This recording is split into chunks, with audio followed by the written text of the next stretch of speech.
Broadcasting live. It's America's longest running talk show on computers. It's Computer America, bringing you the biggest names in technology with guest interviews, new products, and your emails. Listen live at computeramerica.com on any device around the world. Email the show at live@computeramerica.com or find us on social media.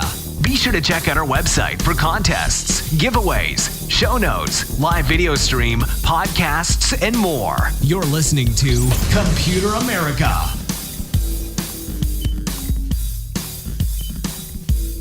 Hello and welcome into the Computer America Show. We are the nation's longest running, nationally syndicated radio talk show on computers and technology. Thank you for joining us. I'm your host, Ben Crossman. And hey, everyone, happy Monday. Hopefully all of you out there are doing well and ready for, for some Computer America, ready for the work week. And I know that, last week was kind of a throwaway. It was, trust me, we had a great guest and, we had a couple great guests, and you should definitely go back and check those out if you didn't. But I'm talking more of like just the overall sense. It felt like people really didn't get back to work after the, after the holidays, and last week was kind of a continuation of that. But this is the first full week, and hey, we have a full week of Computer America planned for you. So today on the program, we have an entire hour dedicated to computer and technology news, which is how we like it right now because, it's kind of the first unofficial day of CES 2019. CES 2019 proper is January 8th through the 10th or 11th, I think. The exact dates, of course, escape me, but hey, some like to try to get out ahead, and even though CES proper, the Consumer Electronics Show out in Las Vegas, will be starting tomorrow, some companies like to have their events beforehand, try to capture some of that eagerness, some of that anticipation from the media, and of course, hey, they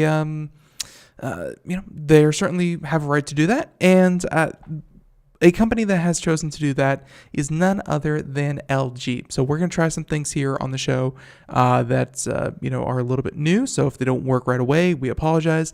But hopefully as the year goes on and as we continue to develop the show, we're going to try new things and experimental things. So everyone, it's going to be bumpy, but we're going to make it through it. Also, if you're listening to this and you normally listen to us through through the IRA network, then the reason that that's not up is that the network is going through some renovations, some upgrades, and we'll be back up on the air next Monday, not this Monday, but next Monday, next week, starting January 14th, and we'll be back up running. And in the meantime, hey, plenty of ways to listen to Computer America as well.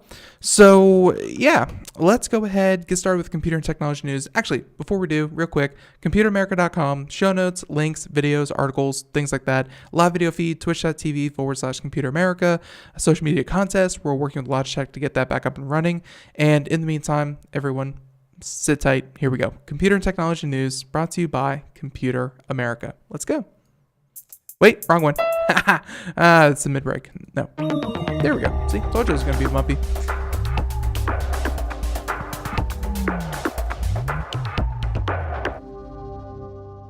So our first, and hopefully this doesn't mess with the audio of the recorded show or anything like that. We're going to try our best to just play a short clip. Hopefully LG does not mind, but hey, we are going to we're going to talk about LG and what they announced today. They, of course, came out CES. They came out swinging, one of the first press events that that are going to be held. And hey, if you're LG, if you're Samsung, if you're Sony, if you're any of these other TV manufacturers, then you want to come out looking like you have been working extremely hard, and the engineers have done their thing. Now it's time for the press people, the media people, to take over the reins and see what happens. So so our first story, LG and what they announced. If you haven't heard about this, just happened 2 or 3 hours ago. They had their big press event. And if you're watching the video portion, you're in for a treat. Let's see what we can do here. So, I got it. So we actually have to change one little thing here. Hopefully this doesn't mess with everything. And yeah, so let's shut that down, pick this back up. And we're going to watch a little clip from the LG press conference that actually happened. So here we go. Yep. All right. So it's kind of quiet in the background. Let's switch over to the video mode. And I'm sure that you can hear me, but itself, let's see if we can boost this any. So some clapping. So for everyone out there who's simply listening, LG is taking OLED to yet another level, combining the world's best TV engineering and design into a home entertainment marvel. What science fiction directors imagined decades ago is now reality. Introducing the LG Signature OLED TV R, Rollable OLED TV. And we're going to go ahead and mute that, let that play in the background. But in the meantime, we're going to, of course, kind of react to it. And yeah, hey, Rollable OLED TV, and they threw an R on there for some reason. No idea what the R is. I'm sure if we kept watching, we would, kind of have a better idea of that. But I will say, Rollable. Hey, everyone, I think I just figured out what the R was. Rollable. That was the word of the day for LG, and that is what really caught a lot of people's attention, a lot of media people, and what have you. So, yeah, Rollable. How about that? So for everyone out there just watching, let me try to describe this to you. Think of a TV stand. It's kind of bulky, kind of a box on two legs. I should say long rectangle, because the TV looks to be probably about a 55-inch TV. If I have to, kind of put a dimension to it just by eyeballing it, about a 55-inch TV. So you can imagine how wide one of those things are. A few inches wider is what the base stand is. And then up from the middle, think of like a piece of toast from a toaster. The TV rises magically from the waters and crowns a new king of England. Kinda. It's a smooth transition. Takes, if the demonstration is any indication of the real-time speed of this thing, the roll speed, like the whole thing probably took, they kind of did it here and we're going to have a link to the, to the press conference so you can see it for yourself if you'd like. But the actual unveiling of the TV took probably about 10 to 15 seconds. So if you're looking for, is this going to be cumbersome? Is this going to be, any kind of annoying or painful to watch this TV come out of the base? Hey, if you have 10 seconds to turn on your TV, which I think a lot of us, kind of wait for the TV to, kind of go from dead black to actually showing a picture, I think you're going to be okay. It's pretty cool. The idea that the TV is able to slide down into the base, be completely covered, protected, have a flat workspace that you could, I guess you wouldn't really want to set things on top of. Obviously, a TV pops out of there. But for it to disappear into a base that's maybe 6 inches tall, and otherwise you get this 55-inch TV.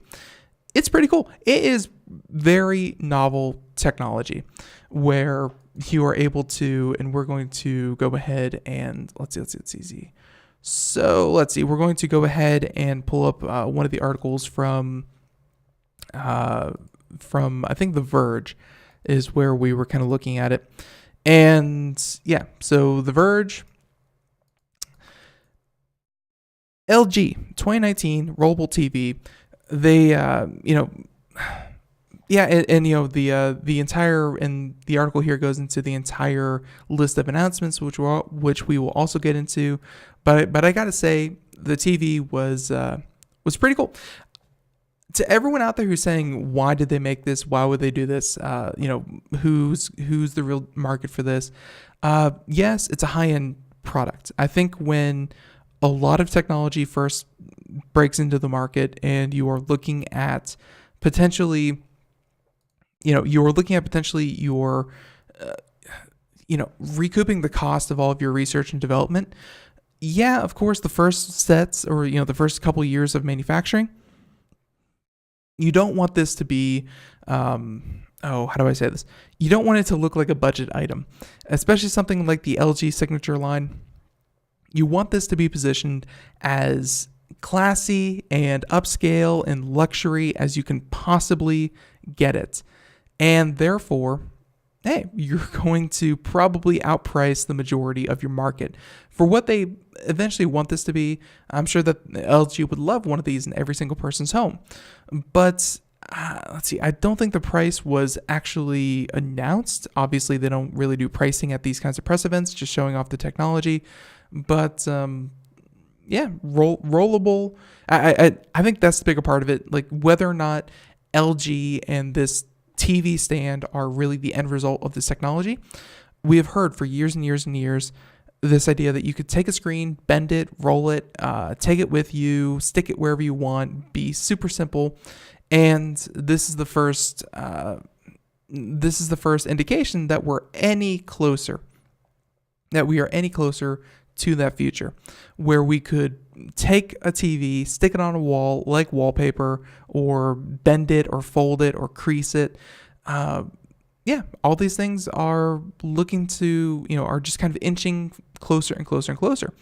So even though it's built into a goofy stand, even though it's, people may be bagging on it for one reason or another, I think it's pretty cool that LG is not only developing this in the lab, because, we've seen a lot of very cool things die in the lab, but for them to actually say that this will be available later this year, hey, it's the beginning of a new kind of TV, and hopefully a TV that can withstand impacts, one that could, you could potentially drop and it really wouldn't matter, any more than dropping a poster would.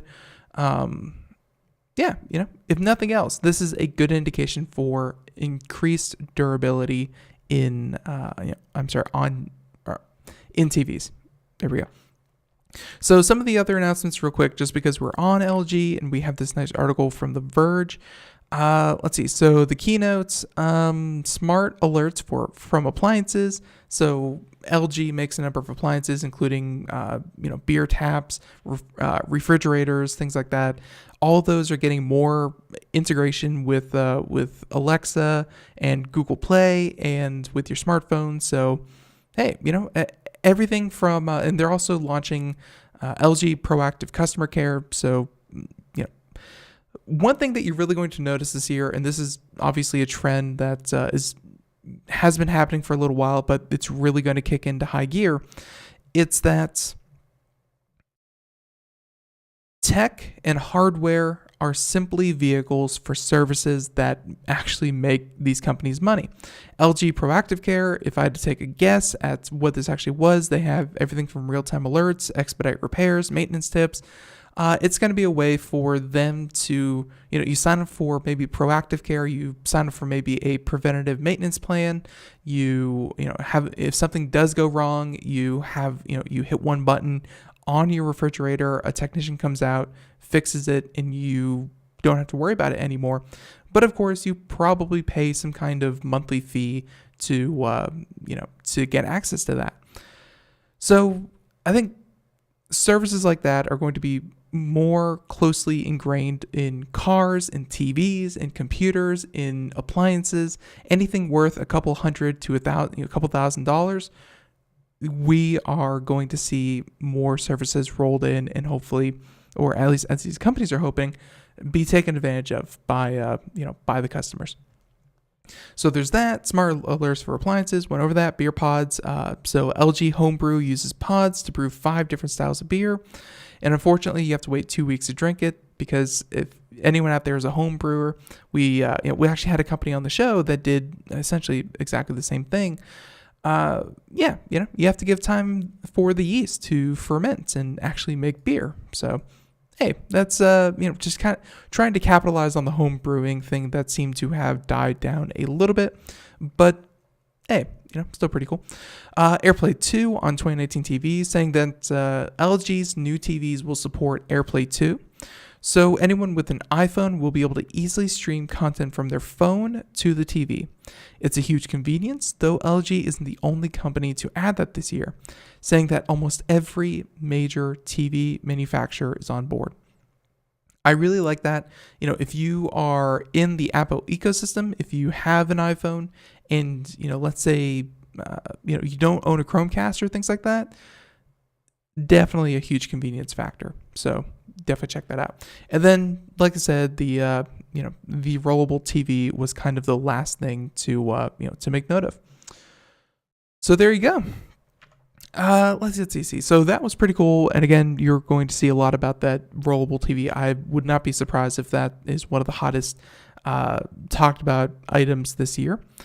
Let's see. So a lot of this is going to be about product. A lot of this is going to be about, what's being displayed out at CES.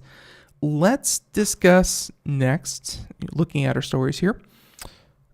All right, this is pretty cute. All of you dog owners out there, you might want to, hey, perk up, listen to this. PetCube2 lets you use Alexa to fling treats at your pets. That's right, as if picking up a treat wasn't too inconvenient. Well, Alexa can do that for you. And this one seemed really cute. The PetCube, I think we've talked to them before. If not, we've at least heard about them. So check this out. PetCube announced the second generation of its PetCube Bites and Play. It's PetCube Bites and Play is the name of the actual device. Camera today, which keeps your pets entertained at home via flinging treats and laser pointers while you are away at work. The new model brings 2 extended wide-angle lenses to allow for 180-degree full-room views, improved connectivity with 5 gigahertz Wi-Fi support, and a 4-microphone array and built-in Alexa. So again, to break that down, the new PetCube so if you put it up against a wall, you're going to be able to see the entire room. 5 gigahertz Wi-Fi, so that's working with 802.11ac, which I think is now 802. It's now just known as like Wi-Fi 6, I think is what that's called. But and also 4 microphone array, so it's going to be able to pick up noises much easier, and it will have Alexa built in. Now, both cameras in the Bites and Play have 1080p HD, so not just 720p, 1080p. It's good to hear. 4x zoom, night vision, and they also pets can also initiate 2-way video calls, which are triggered when a pet sits in front of the camera. Yes, that's right. Thanks to Bites and Play PetCube, your dog can actually initiate a 2-way video call. If you are so apt at training your dog to actually sit in front of this thing, it will then ring you the other way around. That's really cute. They said the owners will then receive a push notification asking if they want to accept a video call from their pet, and clips can then be saved to the phone, shared online, or stored in the PetCube app for iOS or Android. The company offers the optional PetCube Care Cloud storage. So, like I said, more and more hardware is going to be offering those. More and more hardware is going to be offering those software services, and cloud support is going to be one of those. So for $3, $10, you can do that. Let's see. So all that being said, senior reporter Addie Robertson tried out the original PetCube at CES 2015, and she described it as like playing in a virtual cat cafe. It's a genuinely fun concept that lets owners interact with their pets while they're away. so it's not really clear why the PetCube needs Alexa integration, as most people don't use Alexa outside their homes. Very true. It'll most likely be useful for people who don't already have one of these devices or just want to delegate pet entertaining duties to a voice assistant. So no prices, no availability, but wouldn't be surprised if you could call on Alexa to feed your pet a treat. But the idea that my dog, who is probably already too close to me, will be able to phone me, I don't know. That seems, it seems like almost a bad idea, but it's also, like I said, very cute. So there you have it. The PetCube2, later this year, I'm sure, but pretty darn cool. Okay. There's that one. We have time for just maybe one, maybe two more stories here. Let's talk about, all right. So like I said, today's show is going to be mainly about hardware, and it's pretty cool because Samsung, you know them, they make laptops, and somehow they managed to squeeze an NVIDIA RTX 2080 GPU. That's right. Saying that Samsung 6 and NVIDIA RTX 2080 GPU inside the new Odyssey gaming notebook, which if you're watching the video portion, you can see a picture of it here. Not that attractive, honestly. Gaming notebooks have taken a step back from this idea of being super thin and super lightweight. And at least as far as gaming laptops go, it seems like it's okay to be a little bit thicker. It's okay to be beefier if your specs match. I think that's really the thing. But like I said, I personally find it a little bit uglier. But hey, if the specs are good, then I can handle a little bit of eyesore. So Samsung is making news at CES 2019, saying that the Korean manufacturer announced its first new gaming laptop in quite some time. And this is again the Samsung Notebook Odyssey. While Samsung has made gaming devices with the Odyssey name, the new notebook appears to compete with similarly, always a hard word, powerful and portable gaming PCs from the likes of Acer, Alienware, and Razer. So most noteworthy is the graphics card, which is again an NVIDIA RTX 2080. Now note, not a 2080 Ti, but hey, even though they can't squeeze an $800 graphics card in there, the fact that they can get a 600 one in there, that's pretty darn cool. They said that NVIDIA just announced that these new graphics cards, which will come to at least 40 laptops soon. The RTX 2080 and 2060 cards promise big performance and efficiency gains over the GTX counterpart, with the RTX 2080 serving up 20% more performance when compared to the 1080 GPU. Also, ray tracing, we've talked about that. Very, very cool tech, but that's probably not why most people will buy it. Let's see. So, with all that being said, Samsung is also employing a new pentapipe cooling system in the Notebook Odyssey as well, which uses two fans with more than 83 blades each to help the machine run as fast and as cool as possible in any situation. I've noticed that even with these laptops, these gaming replacements or these, ones that promise to be full-on hardware, regardless of whatever kind of cooling system that they hope to put in, there's always heating issues. So if you run this thing on max settings, max speed, if you are playing something super intensive, you're going to have heating issues. It's just a matter of which ones don't actually shut down because of it. But it's still probably going to be more hot than you're willing to hold. And let's see, so some of the other quick figures here, anyone out there wondering, 2 NVMe SSDs, Core i7 processor, 15.6 inch, 1440 hertz display, love to see that, and and a second hard drive. So, there you go. No 4K, just your regular 1080p, but at least it's 144 hertz. Super important. And yeah, £5. I told you, these things are beefy. £5. Gone are the days of the 2-pounders. And yeah, Samsung making a gaming laptop. Who saw that coming? Okay.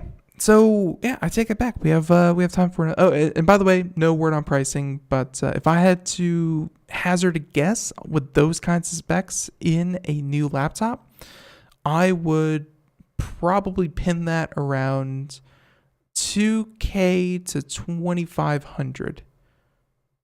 Maybe even starting at $2,500. That's about where I'd put this thing. But again, just an educated guess. Okay, now let's see. So I guess we'll keep on with the hardware. Plenty of stories about hardware. We can talk about that. Let us discuss Roku. What else?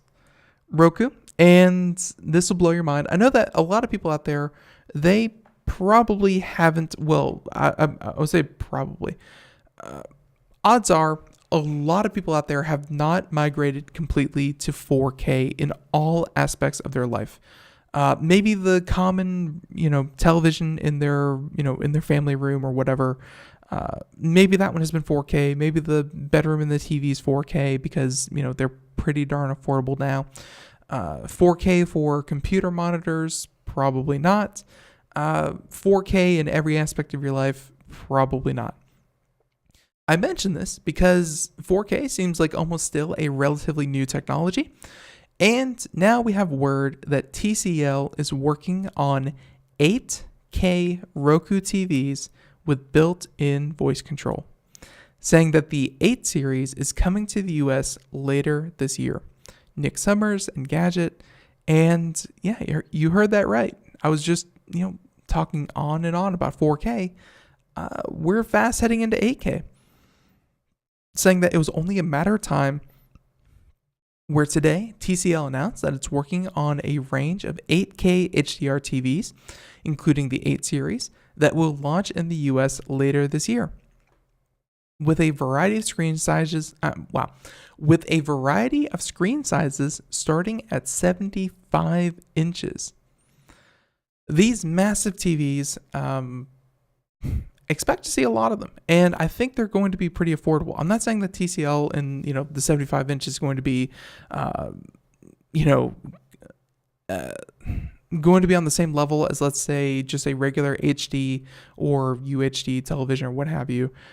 Not saying it's going to be, kind of synonymous with a 1080p TV, but I feel like screen resolution, size, pixel density, things like that, they are going to be very, very close, or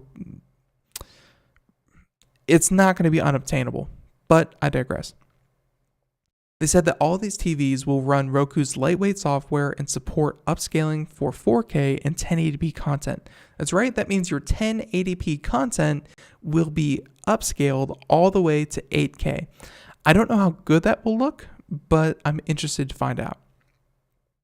TCL also revealed that some models will come with an integrated high-performance far-field microarray, and the hardware, combined with some fancy noise suppression and localization software, will allow you to chat with the long-overdue Roku Entertainment Assistant. Take that, Craig. Take that, everyone out there who said that you would never talk to your TV assistant. Well, or at least you'd never talk to your TV. I think that the industry is fast heading to that conclusion, that people are going to say, change it to the basketball game, and it'll change it to whatever sports channel you have available to you, or turn the volume up, turn the volume down, things like that. It's going to happen. So TCL also revealed that some models will come with an integrated high-performance where I mentioned that. There's no word on how much any of this will cost. As I said, now is not the time for prices. The engineers have been working all year long. The marketing people have just picked it up for CES, and they're trying to get the word out. And next comes the prices, and we're going to figure out just how much these things are actually worth. There you go. Now, With that being said, TCL has earned a reputation for extremely well-priced TVs hardware. However, we don't expect that to change with the 8 series. TCL is kind of on the budget side, but for the price that you're paying and what you actually get, I don't think anyone will be complaining. So there you have it. Okay, so we're about to head into break here. We have a lot more to cover. I think when we come back, let us discuss. You know what? We're going to go from Roku to Roku.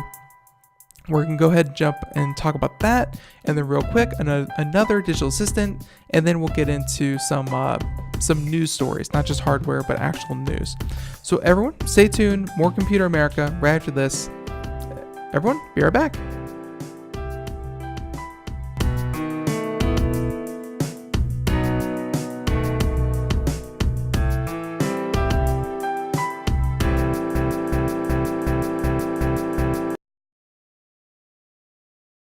Greece is cheap. But the airfare costs a fortune. Paris? Not much closer, and again, airfare... What about Puerto Vallarta? Let's face it, flying anywhere is just too expensive. Wait, what's this? Low-cost airlines. With one call to low-cost airlines, you'll drastically slash your travel costs. We're talking insanely low airline prices to any of your favorite destinations. Where would you like to go? London, Rome, Costa Rica, Australia? Wow, that's cheap. So why wait? Call now to learn how crazy cheap it is to fly anywhere in the U.S. or international. Our prices are so low, we can't publish them. The only way to get them is to call to instantly hear the most amazing best deals on airline travel. It's that easy. So call now and start packing. 800-215-4461. 800-215-4461. 800-215-4461. We are all Brother Wolf. 10 years ago, a group of locals banded together to create positive change. We took animals into our homes, held adoption events at local retailers, and talked to the community about our mission to help build a no-kill Asheville. A decade later, we have achieved so many victories for animals in need. There's been so much progress, yet there's still so much to do. As part of our year-long celebration, we encourage you to become a member of our special Compassionate Circle program. With a monthly donation of $10 or more, you will have behind-the-scenes access to the work we are doing at Brother Wolf.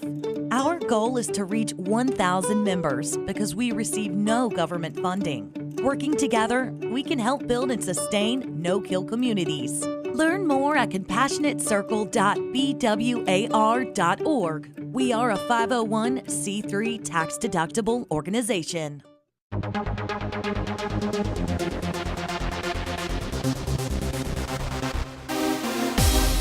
Welcome back to the Computer America Show. It is 32 minutes past the hour as we continue on here. And yeah, computer technology news for the entire show. If you miss any part of our coverage of CES so far, you can, of course, check it out wherever podcasts are heard. Simply punch in Computer America and we should pop right up. And if we don't, well, we have links to everything at our website, computeramerica.com. So all that and more, check that out. Let's go ahead and let's go ahead and talk about All right. I wanted to talk about Roku. So Roku built into TCLs. We just talked about that. They're working on 8K Roku TVs, and I really wanted to show this story about Roku and just how well they're doing, because they are really doing a very good job. They have been on the show a number of times, and they're really passionate about what they do. But sometimes you worry that a company like Roku, how can they compete with a service like Amazon, who has the Fire Stick? How can they compete with the Chrome or the Chromecast, which is run by Google? How can they compete with Apple and Apple TV? But when it comes to dedicated streaming devices, just like all those I named, the Roku's actually doing really well. They said that, and this is according to TechCrunch, Sarah Perez, Roku tops 27 million accounts and 24 billion hours streamed by the end of 2018. And it announces even more television partners. Now, here we go, saying that ahead of its ahead of its announcement of two new TV partnerships at this year's Consumer Electronics Show and CES. Roku today shared some numbers about the growing traction of its overall platform, saying that the company said that the number of active accounts grew by 40% year over year in 2018, which is crazy. For an established service, an established company, an established product to have that kind of growth over a single year, 40%, that's really saying a lot. And to top 27 million by the end of the year. In addition to total streaming hours grew by 61%. So not only are more people watching, but those people are watching even longer.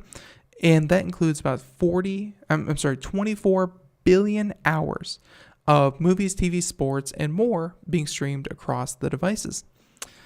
Now, in Q4 2018 alone, so that's the last 3 months of 2018, Roku was used to stream 7 billion hours, which is up about another 70%. Obviously, Roku is going to cherry pick their data to make things look as cheery as possible, but even so, those numbers are very impressive. Now, some analysts now believe that Roku's channel average revenue per user is now the fastest growing contributor to the overall revenue growth at Roku. And now Roku is working with some manufacturers to get the Roku OS, such as what we just talked about with TCL, to actually get in front of more people. And by the way, if you don't know what the Roku channel is, the Roku channel is content that they've licensed, kind of like a fixed Netflix, whatever streaming service, but this is solely and only dedicated through Roku. So yeah, I don't think that people are going to be seeking it out, but if they have a Roku and they have already paid for it, then you can be sure it's going to be something that is going to catch people's eyes. So very cool. And again, awesome that Roku is even working on 8K technology. So there you have it. Let's see. So there's that. Why don't we go ahead and switch things up to... All right, let's just read. Actually, why don't we talk about this one? So this one, I won't lie, this one kind of got under my skin a bit. And there are places on the internet where people will congregate, they'll talk about news stories. They really start to speak out of turn over things that they don't like. Really, it shows their biases. Whatever they feel is the right answer to an article is going to be their immediate reaction. And unfortunately, with the news cycle, whatever your immediate reaction is, that is the feeling, is what is ingrained in your mind. And then the actual content, the fact checking, whether or not it was correct, that goes by the wayside because, hey, that was yesterday's news. Who cares? I already have a feeling about that. That's why I saw this article talking about Apple, and really the title of the article didn't do much to help stop the fears from being stoked. But Apple is going to sell its Apple TV service on Samsung TVs because Apple wants to be a service company.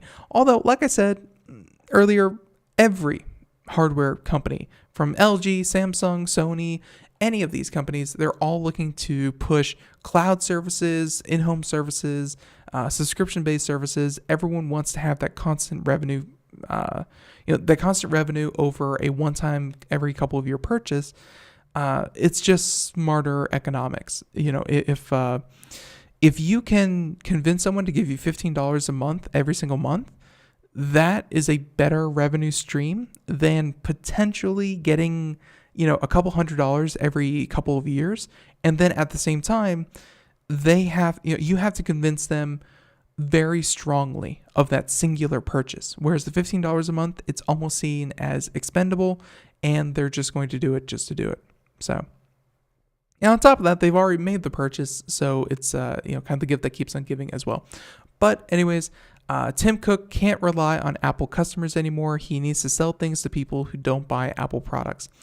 Again, the article's already starting off a little negative towards Apple, even though Apple is doing really, really well. yes, their stock has taken a beating. Yes, their projections have been cut, but overall, hey, I think that's just the tech industry in general. There's not a lot of tech companies out there that you can point to and say, wow, they are really picking up what Apple is dropping. Not really. It's, just kind of the nature of the beast. But I digress. I was outraged by this Reddit thread about the commenters who really were talking about Apple, saying that, everything from, okay, so like this first one here, echoes of the 90s here, Apple's rapid slide into obscurity started with non-exclusivity. So Apple obviously wasn't as popular in the 90s compared to Microsoft, and really compared to HP, Gateway, a lot of other PC manufacturers, and whatever Apple was trying to do, other people were doing it. Maybe if not better, they at least were. Well, hey, they were doing it better. What happened in the 90s is well documented, and I'm sure Apple knows about it better than anyone. But I don't think that saying what happens today is exactly analogous to what happens in 2019, almost 2020, almost 30 years ago. There's a lot of things different. There's a different CEO at the helm. There are different market forces. I think this is Apple actually adapting as opposed to failure to adapt. And saying that non-exclusivity really isn't even what's happening. If you dig down into the article, what Apple is really trying to do with Samsung TVs is that anything you purchase through Apple, through iTunes, if it's a subscription to a podcast like Computer America, if it's music, movies, television, anything that you do through iTunes, you'll be able to stream that content natively through Samsung. It does not mean Apple's putting an app on Samsung.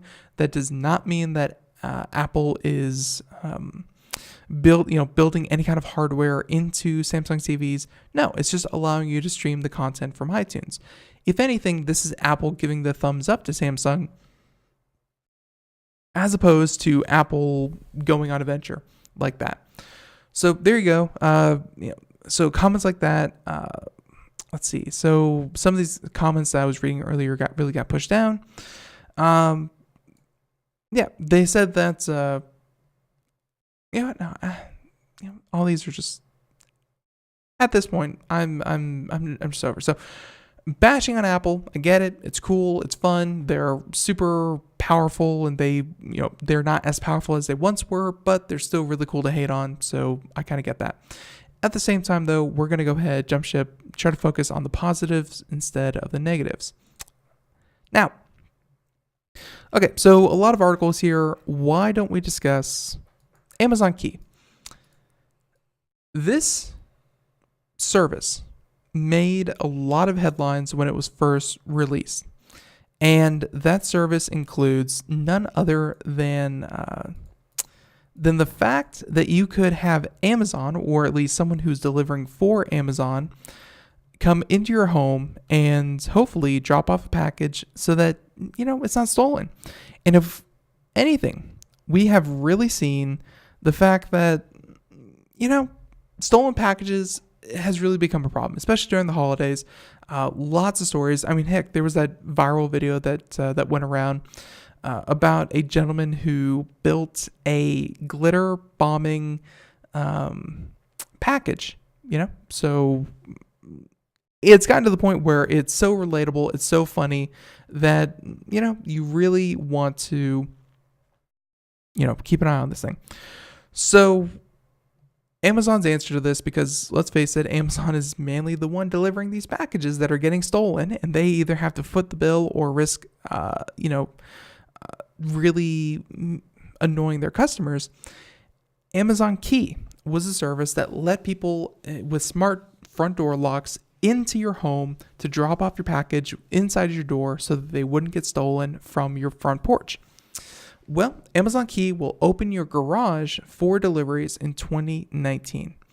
They said that you'll just need a MyQ garage door opener and a dash of trust. Yep. So Amazon has concocted a new way for strangers to infiltrate your home. and vehicle, all in the name of secure package delivery.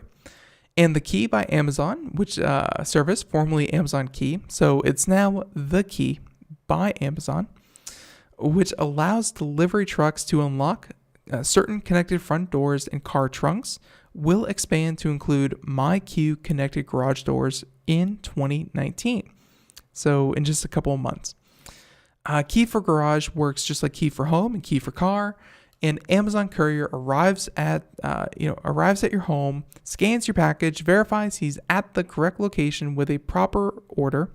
The garage door opens, the box are dropped inside, and the door closes before the delivery person leaves. The customer can monitor the process on the Key app, starting when the package is en route and following it until the garage door shuts. The folks with CloudCam can watch it happen live as well. It's really trying to assuage people's fears of allowing a company to invade your home, your car, and now your garage. I think people are going to become more and more comfortable with this. It's an idea that may be a little bit ahead of its time, but if the news reports and the instances and even firsthand experiences of people having their packages stolen is any indication, having your package dropped off inside your garage, just inside your garage or your home, is going to be more and more attractive. Having that little bit of trust in a company to do that for you, as opposed to knowing that your package will be stolen, that is going to be something that they're going to do. So obviously, you'll need a few things before signing up for Key for Garage. First, it will only work with MyQ branded Chamberlain and LiftMaster garage door openers, or the MyQ Smart Garage Hub, which adds this connectivity to existing openers. Second, you must live in one of the 37 test cities. And third, you'll need an iota of faith in your fellow man. Or at least, honestly, you'll need an iota of faith in Amazon. And that's about it. But I will say, it's an idea that, again, I think came out a little bit before people were going to be comfortable with it. And really, I think that has to do with data. That has to do with the data that only Amazon was privy to. Because every time you call up and say, hey, where the heck is my package? And Amazon says, we delivered it, and we delivered it XYZ. And the people said, no, we didn't. And then Amazon turned around and said, all right, we're going to give you a refund. We're sorry about that. Here you go. Every one of those accounts and instances are flagged. So Amazon was the first and only holder of the data that showed just how common this kind of package theft was. And for them to come out with a service such as Amazon Key or the Key by Amazon, for them to come out with it before all the news stories and all the ideas that, Amazon will put your package in a secure location, behind lock and key, it really does show that this has been a problem for quite a while, and Amazon was really the first one to know about it, and that's why they came out with the solution before the problem was even widely talked about. Makes perfect sense to me. So speaking of front doors, speaking of locks, speaking of things like that, we are going to jump real quick into Ring. You know them. We had a lot of pleasure talking with them. Fun company. They have one of the most aggressive ad campaigns we have ever seen. And hey, the product is a success. But what if you don't want to replace your doorbell? Now we have something a bit different, and now we have a replacement for your peephole.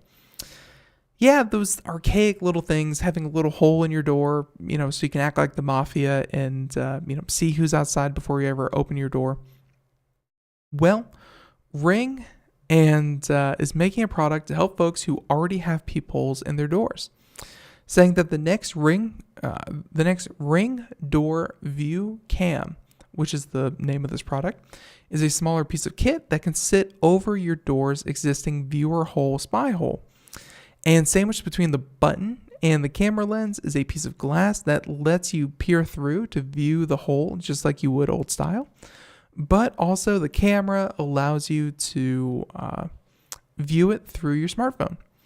It has everything from HD video, privacy zone, smart alerts, all that kind of thing. But at the same time, it will allow you to, the installation process is just you put this small rectangular box over your peephole, which again is not blocked, is not obstructed by your, by the device. You can still use it just, with your regular eyeball, but it now also adapts, it also adapts it to your smartphone in the smart age.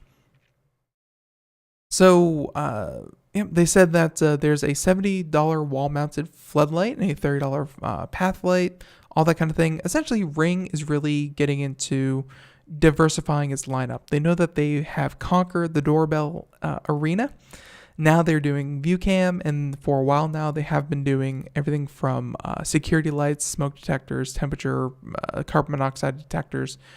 Yeah, they're really turning into a wide provider of items, of really home improvement and, kind of DIY smart home accessories.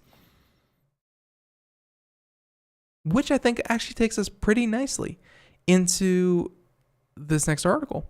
And this is something I've personally been wanting forever. So I'm glad that when something finally makes it to IKEA, I'm not saying that IKEA has bad things. I'm not saying that IKEA has cheap things. I'm saying that IKEA can make things for a lot of people at a time. Like it's the matter of scale. The quantity that IKEA is able to push out really makes things affordable and accessible. So let's go ahead and hit play on this so we can watch the IKEA smart, window blinds. And this is super cool. So they'll also play nice with the company's smart light range as well. And saying that almost a year ago, Swedish furniture giant IKEA signaled its intention to make people's homes smarter with the launch of its own intelligent lighting range. That's right. So they said that trad-free, I'm sure I'm saying that right or wrong because it's Swedish, but trad-free, as we now know it, has grown to include a variety of LED bulbs, motion sensor kits, dimming lights, and a selection of LED light panels and doors that can be built into kitchen and bedroom and more. So yeah, there's the video, actually seeing these things happen in real time. So all that, IKEA has decided that it wants to further automate people's homes, and now with smart window blinds. Pretty cool. The company itself has yet to publicly share news of the blinds, but that's not funny. Notes that it has already listed 2 such products on its German website. And they are wireless, battery-powered shades that interact with IKEA's existing lighting gateway. And that means they will play nicely with Alexa, HomeKit, and Google Assistant, as they already support IKEA's smart lighting platform. So I guess instead of a light bulb, and it would appear just like a light bulb on your network, but instead of a light bulb, this device will be your blinds. So you could say on or off. I'm sure that the on position would be, completely extended and, working as window shades, and the off position would be them rolled up and, put away. They said that the product itself is a typical blackout blind that carries slightly more bulk, as it includes a smart compartment for a rechargeable battery. And once the battery is placed inside the fascia, owners can pair the blind with the accompanying white puck, which can then serve as a manual control. IKEA's own documentation states that these can be programmed to open or close at dedicated times via the associated apps. So yes, they can even be scheduled. Pretty cool. Let's see. They'll come in a number of European sizes. So this is unfortunately not the US, but I bet they'll come to the US eventually. But for now, they're $113 and $181. Pretty cool. Looking forward to it. I think smart blinds are one thing that a lot of people will be able to get behind. So let's see. There's that. Time for just one more story, maybe 2. Let's see. Should we leave you guys angry or happy? Angry or happy? Angry or happy? Let's discuss. All right, let's discuss this one.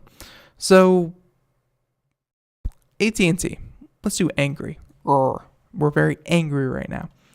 AT&T decides 4G is now 5G, in quotes, starts issuing icon-changing software updates. And yeah, angry exactly. So that's why they've decided to maybe hoodwink, change, or just, 5G is coming. 5G has a lot of hype around it because it's a very exciting technology. Unfortunately, it's a much shorter wavelength, so it's going to take a lot longer to finally reach you. If you do buy a piece of technology with a 5G compatible hardware inside of it, that's going to be some of the latest technology. I mean, there are phones currently, I think the latest Samsung. I'm not sure if the latest iPhones are even compatible, but yeah, being able to buy one of these phones is going to be, kind of a luxury. It's going to be the latest of the latest, the best of the best. 5G itself won't be available for a lot of people. It's only going to be in major metropolitan areas or very well-to-do neighborhoods where they're going to roll this out first. Don't think that this is anywhere like 4G, where it's going to happen, seemingly over a couple of months. No, 5G is going to take even longer to roll out. Now, here's the problem. AT&T, in its infinite wisdom, has decided to take this marketing opportunity because everyone's looking at 5G. Everyone's hoping, oh, good, can't wait. They're going to take this marketing opportunity and start to show people that they have 5G on their phones, even though they're simply still on a 4G LTE. There you go. They said that the 5G upgrade will require new modem technologies, lots of new chips to pack into devices, and the need for new and more plentiful cell towers. Everything I just said. That all sounds like a lot of work. So, hey, everyone, according to AT&T, all you need for 5G is a little bit of the placebo effect. And 5G E. Notice the E. There's going to be an E there, very, very small, kind of like 4G LTE, but now it's 5G E, where the company started rolling out a software update to several Android phones over the weekend. And what was called 4G yesterday is now called 5G today. Through the power of marketing, AT&T now has 5G in over 400 markets, even though it's not technically 5G. Because 5G actually does offer, I think the namesake of 5G is supposed to offer you like 10 gigabits per second up and download, like upload and download. It's like you're going to know when you have 5G because really nothing should buffer at that point if you have a good solid connection. 4G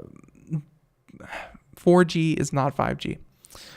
So AT&T's side of the story is that 5G-E, where the E is evolution, is now going to be applied to areas of the network that have LTE advanced technologies like carrier aggregation, 4x4 multi-input, multi-output, 256 QAM. Real 5G will, of course, will get the 5G plus. So again, this is kind of fudging the numbers, trying to make you feel like you have the latest, the greatest, the best through AT&T, when in reality, they haven't changed a darn thing. So far, AT&T doesn't have smartphone hardware that supports mmWave, but it did announce 5G mmWave hotspot. So yeah, they're at the fledgling stage of actually installing 5G. So all that, everything that AT&T is now bragging is 5G E for evolution. T-Mobile rolled out in 2016. And still called its networks 4G. Verizon and Sprint have had these technologies on their LTE networks, and they don't call them 5G. Again, this is strictly an AT&T thing, which unfortunately, because it's AT&T, others might have to pick up because they don't want to look like they're behind. Even though it's not true, even though it's all marketing and it's all hype and fake, You don't want to look like you are the slowest member to adopt 5G. So good job, AT&T. You have muddied the waters just that little bit more. Everyone, we're about out of time. It's been a lot of fun today. Tomorrow on the show, Corey Gallagher, we are talking all things video games, things like that. And also, I'm sure we'll squeeze in some talk of CES. CES proper kicks off tomorrow. Everyone, have a great day. Thank you for joining us. And be sure to catch us here tomorrow on the program. Computer America, 4 p.m. and 5 p.m. Eastern, Monday through Friday. And everyone, have a great day. Again, IRN is down for the week. We'll be back up and running starting next week. So if you are listening to this, check out Computer America podcast, video, live video, YouTube, however you want to check it out. We'll be back up and running here next week. Everyone, catch you then. Bye, everyone. Oh, and catch us tomorrow. Bye, everyone.